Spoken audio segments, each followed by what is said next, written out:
Então, boa noite, pessoal. Hoje nós vamos dar continuidade às nossas reflexões sobre a questão da morte. Esse mês de setembro a gente está falando sobre esse tema. E eu acho que você já percebeu que, na verdade, a gente acaba falando sobre a vida e não necessariamente sobre a morte. Porque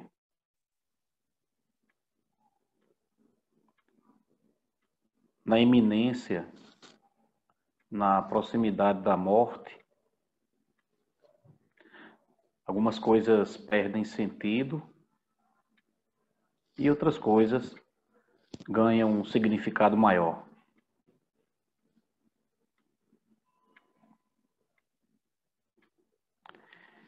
Mas hoje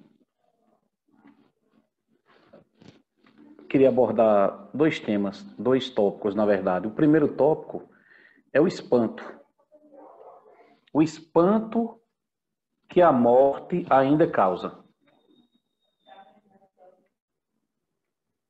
É incrível, pessoal,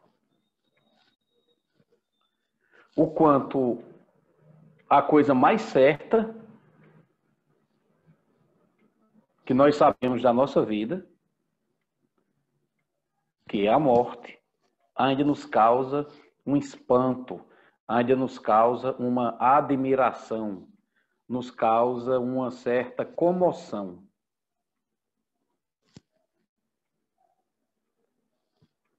Você já deve ter ouvido falar coisas do tipo: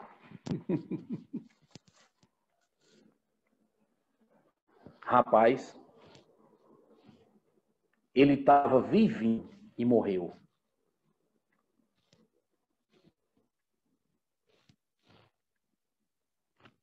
A admiração seria se tivesse ressuscitado, como aconteceu com Jesus. Aí sim, é motivo de espanto.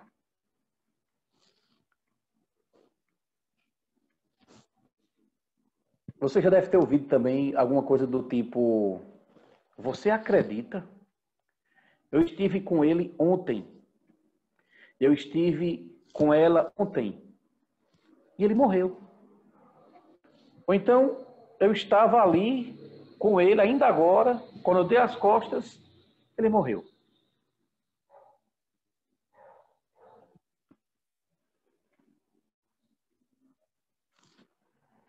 Então, o fato é que o nosso tempo de vida para nós mesmos e o nosso tempo de vida para com os outros só diminui. Cada instante, só diminui. Não aumenta não, viu? Isso é simples e também é profundo ao mesmo tempo. É uma das questões mais importantes da nossa vida, da nossa existência. Mas, se a gente for analisar com mais seriedade essa dor, esse espanto que a morte causa, na verdade, a morte, apesar de ser um fato, muitas vezes parece que a gente finge que ela não existe.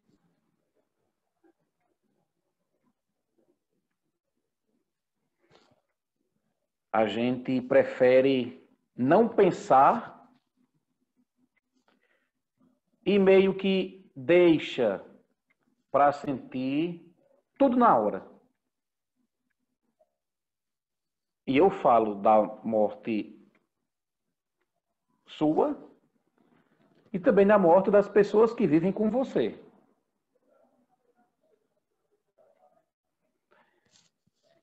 Eu vi esses dias de uma pessoa, uma coisa que eu gostei muito, que foi assim.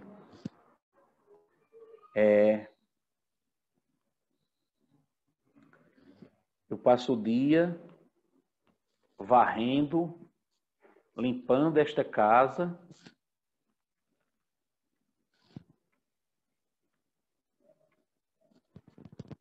Mas cada dia também estou mais perto da morte. Aí eu disse, isso é uma questão fundamental da vida. Só que como a pessoa não é dada às reflexões, ela não continuou nesse nível de percepção. Já colocou alguma coisa à frente daquela reflexão anterior que eu tinha falado. Mas é lógico, né, que só pensar na morte não vai fazer com que a nossa dor de perder um ente querido acabe. Lógico que não. Mas quando a gente reflete sobre a morte como um todo, sobre a impermanência, apesar de não extinguir a dor, ela pelo menos trabalha um aspecto importante, que é o desapego. Refletir sobre a morte provoca desapego.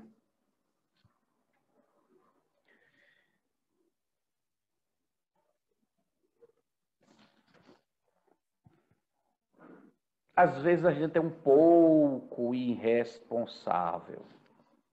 Só um pouquinho. Sabe que a morte vai acontecer mais cedo do que mais tarde, mais cedo do que gostaríamos, na maioria das vezes. Mas a gente finge. A gente finge que a vida é eterna.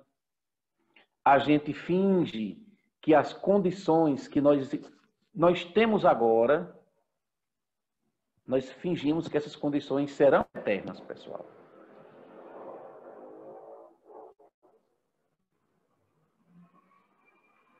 E aqui um elemento importante para a gente refletir, para você levar, e quando as condições que você está inserido acabarem?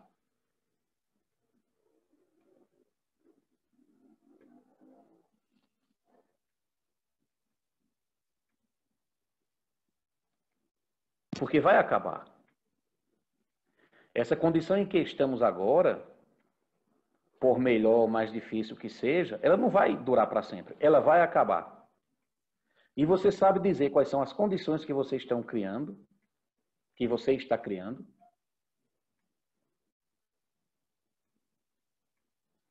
É preciso que você saiba responder isso. Nessa perspectiva que eu falo aqui, eu estou simplesmente dizendo que nós devemos nos dedicar a coisas que transcendem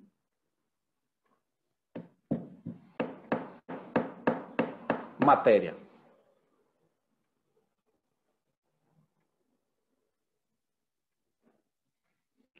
Nessa perspectiva, uma dica importante. Aquilo que a gente faz e regozija, se alegra, vira uma semente, tanto para o presente quanto para o futuro. Isso é precioso. Aquilo que tem espaço interior, aquilo que tem espaço no seu mundo interno, é isso que vira a sua vida agora. E é isso que pode influenciar o seu futuro, logo mais.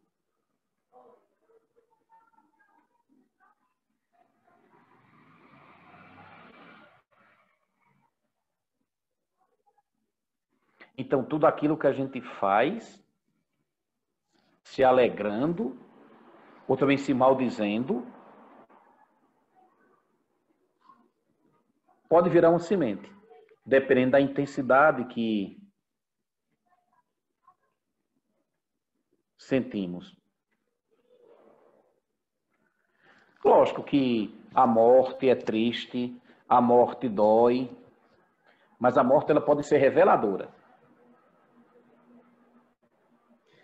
Na verdade, a dor da morte fica ocultando a nossa ingenuidade. Quando a gente perde alguém muito querido, que nós somos tomados pela dor, entre outras coisas que podem estar acontecendo, é que aquela dor, ela fica ocultando a nossa ingenuidade, ocultando o nosso despreparo em vivenciar a morte como um fato natural. A gente não consegue dar um passo além da dor. A gente fica preso na dor. A gente fica paralisado na dor, pessoal.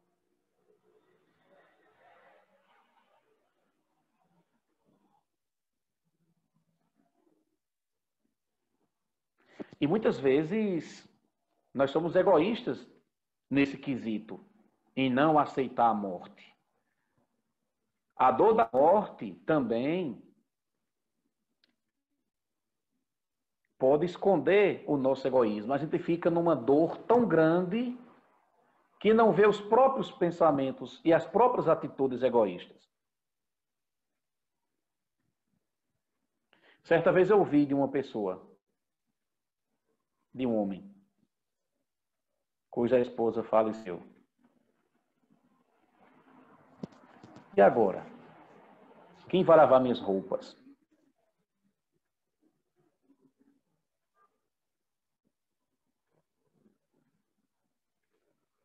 Eu vi outra pessoa comentando, uma senhora, dizendo assim: nossa, você perdeu a coisa mais importante da sua vida, a sua mãe. Lógico que nossa mãe é importante.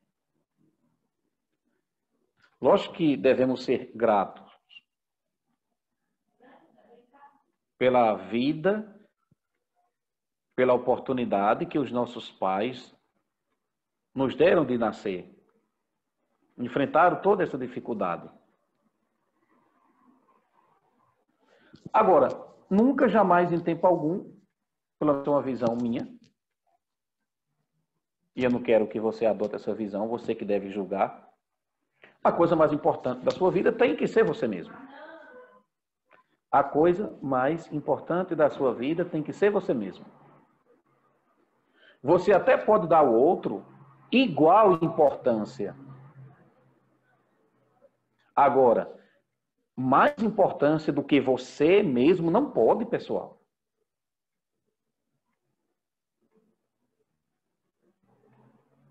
Porque quando o outro morrer,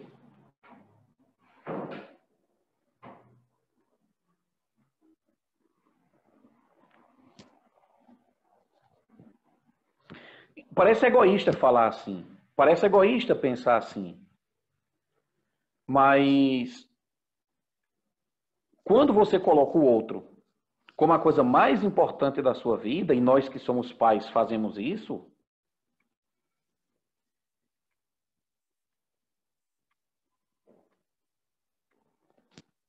nós podemos estar revelando nossa forte dependência. Quando as pessoas que nos deixam fazem a passagem, morrem, e nós somos tomados por dor, e quando essa dor não é apenas aquela saudade positiva, essa dor que a gente sente pode estar revelando a nossa dependência emocional, a nossa dependência mental, a nossa baixa estima, a nossa dependência financeira. O grande problema é que a gente fica preso na dor. A gente estudou esse tema aqui em um retiro, eu não me lembro, se eu não me engano foi em 2018, e a gente passou um período da tarde da manhã, falando sobre a dor. E no material que a gente usou, tem uma frase que eu peguei de um texto, infelizmente eu não me lembro agora, que era o seguinte: olha só. Não creia que você me presta uma grandiosa homenagem se deixar que minha morte se torne o grande evento da sua vida. Vou repetir. Não creia que você me empresta uma grandiosa homenagem se deixar que a minha morte se torne o grande evento da sua vida. O melhor tributo que você pode dedicar à sua mãe, meu filho, é continuar a ter uma vida rica e feliz. Essas foram as palavras ditas por uma mãe ao seu filho, alguns instantes antes de morrer. Então, quando a morte de uma pessoa próxima acontece, a nossa interdependência, e é coisa muito importante para a gente refletir, a nossa interdependência é quebrada. Imagine, nossa vida toda montadazinha. Tais dias nós fazemos isso, e aí, de repente ou não, apaga. Então, a morte das pessoas mais próximas, elas quebram a nossa interdependência. E por isso, dói também. Por isso que a gente pensa, e eu não me excluo disso, por isso que a gente pensa, e agora, o que será de mim? E isso não é apenas na morte física de uma pessoa. Nas separações isso acontece também, lógico. Então, a morte das pessoas que vivem com a gente de maneira mais intensa me faz, eu vou ter que ressignificar a minha vida. Morreu, acabou-se. Eu vou ter que ressignificar a minha vida. Eu vou ter que atribuir à minha vida novos sentidos. De certa forma, pessoal, é preciso renascer em alguns aspectos. Porque eu não tenho mais aquele elemento que estava ali. Olha que curioso. O outro morreu. E eu que tenho que renascer? É isso mesmo. É mais ou menos isso que tem que acontecer. E renascer em vida, como a gente já comentou aqui algumas vezes, é uma das coisas mais difíceis que existem. Renascer em vida é uma das coisas mais difíceis que existem. Por quê? Porque nós estamos presos a padrões muito antigos que nós muitas vezes não conseguimos identificar quando, mas temos esses influxos, essas tendências. E é curioso porque, às vezes, as pessoas que se recuperaram de uma certa forma da depressão, elas passam um pouco por isso, né? Quem tem depressão, que vê assim a vida praticamente afundar, as pessoas até dizem, olha, mas você tem tudo, você tem uma família bonita, você tem um bom emprego, você ganha bem, mas a pessoa está morta, ou quase morta. E quando essas pessoas conseguem realmente vencer a depressão, elas praticamente renasceram em vida. Renascer em vida, isso é belo, pessoal. A gente deveria estar procurando esse renascimento em vida. E não, eu vou morrer, eu vou nascer de novo, porque tem umas paradas assim, né? Que a conversa no Zen é da morte para trás, não da morte para depois. As pessoas que abandonam um estilo de vida e passam para outro estilo de vida, renasceram também.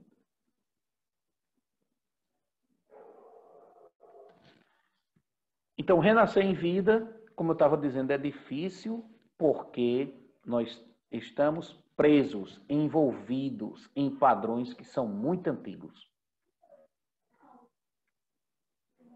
Às vezes você procura um fato para explicar tudo aquilo e você não encontra. Ou porque sua mente bloqueou, ou porque é sem começo nem fim. É um tempo longínquo. Então nós temos certos vícios em certos padrões. E mudar para poder renascer em vida é uma batalha, que é a batalha do praticante espiritual. Como a monja Coen gosta de dizer, e hoje ela teve no jornal aqui da Paraíba, na Globo Paraíba, né? E ela gosta muito de falar sobre isso. Nascemos, morremos a cada instante. E aí, quando a gente nasce e morre a cada instante, pessoal, nesse momento que eu renasço, o que é que eu procuro? Eu sei que é difícil. Então, veja. São estes influxos, essas tendências latentes, fortes, que renascem.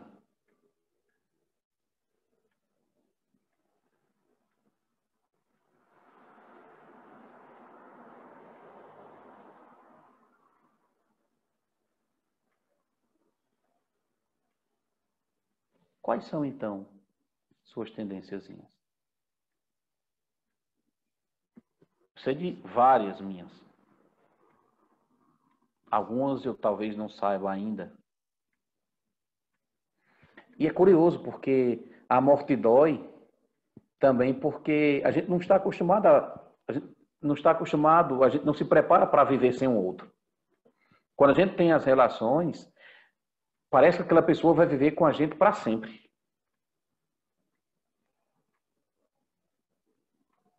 Mas nós devemos preparar-nos para viver sem um outro.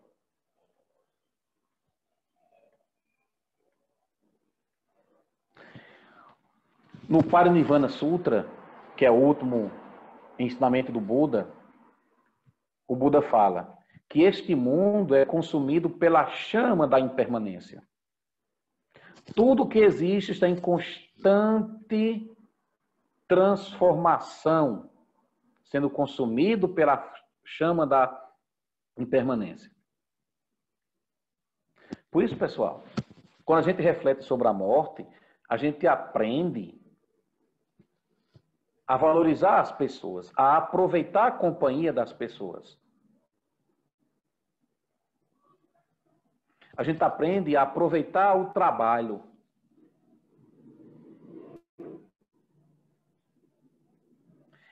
Quando a gente reflete sobre a morte, a gente começa a perceber que tem essas tendências que nós já falamos em reflexões anteriores.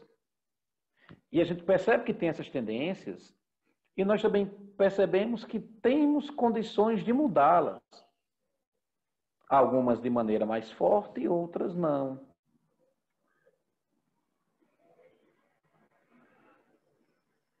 Então, é preciso que a gente viva refletindo também sobre a morte. Porque a gente vai passar a viver com mais responsabilidade. Quando a gente refletir sobre a morte, como tem até um trecho do livro de Thich Nhat Hanh, a gente não vai perder tempo brigando com as pessoas. É importante que a gente viva sem ódio na mente, sem ódio no coração. Lembre-se, pessoal, que o que é hoje não vai ser amanhã mais. Não vai ser depois de amanhã também. As condições atuais que permitem a gente se encontrar ou se reencontrar, talvez não estejam mais disponíveis no futuro próximo.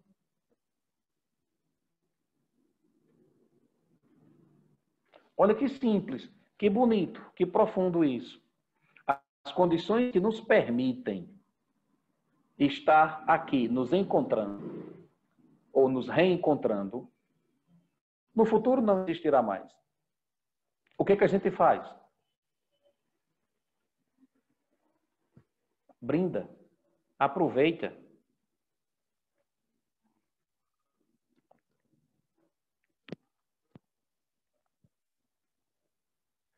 Então, se você deseja reencontrar aqueles que você ama,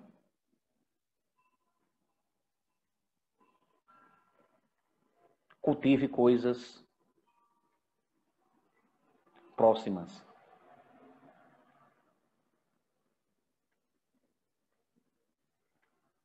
Cultive coisas próximas, parecidas e benéficas.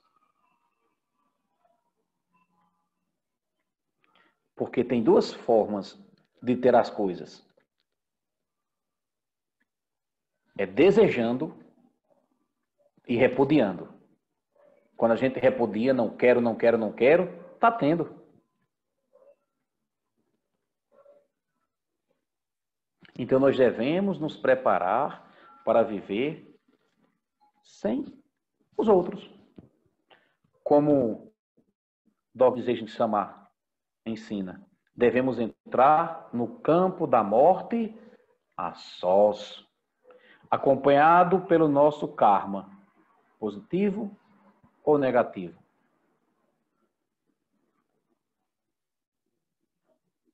E para encerrar,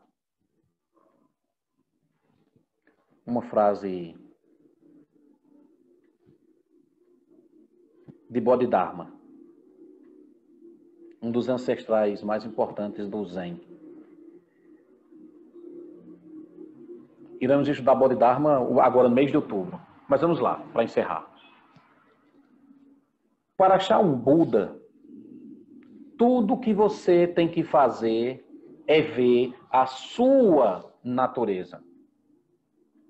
Sua natureza é o Buda. E o Buda é a pessoa livre. Livre de planos, livre de cuidados.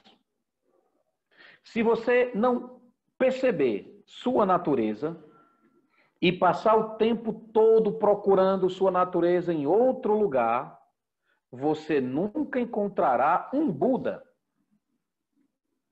A verdade é, nada para encontrar. Mas para atingir tal entendimento, você precisa lutar para entender vida e morte são importantes. Não sofra em vão. Não há vantagem em auto-enganar-se. Mesmo que você tenha montanhas de joias e tantos criados quanto grãos de areia do rio Ganges, você só os vê quando os seus olhos estão abertos. Mas, enquanto os seus olhos estiverem fechados,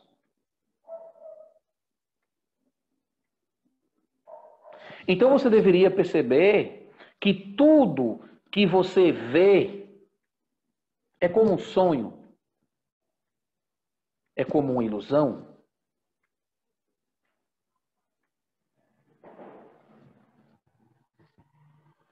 Que os méritos de nossa prática se estendam a todos os seres e que possamos nos tornar o caminho iluminado.